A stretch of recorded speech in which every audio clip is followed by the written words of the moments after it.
新竹科航空区内底有袂少车，其中大只车、货车嘛真侪，而且拢是食柴油的。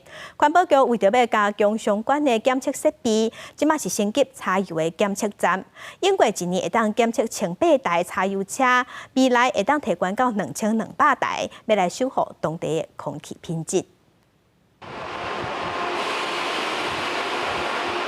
柴油货车来到上新的检测站，准备做空气品质以及安全检查。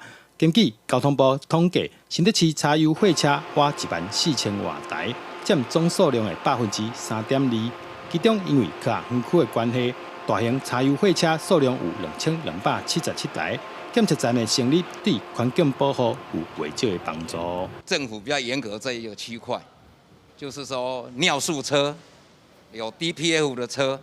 现在都要严格来执行，哦，依我所知道，现在的高速公路的路口开始都在抓这些改装车。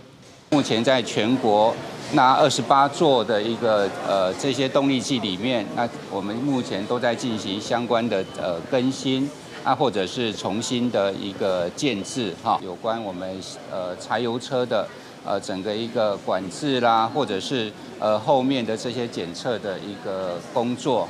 全新的检测站未来一年会当检测2200台柴油车，比过去一年1800台提悬差不多22%。尤其以我们这个园区可能会有一些许多的一些大型啊、中型的货车。那以柴油车的部分，我们还是要尽快的来抓到说，可能有一些在这个空污的部分有超标，那我们要请厂商来做改善。所以我想一个好的检测设备、检测站呢，绝对是非常重要的。环保局提醒民众，除了平常时爱注意车辆保养以外，嘛会定期做检测服务。 大家做伙来共同守护环境，保护好的空气品质。记者杜君和新竹报道。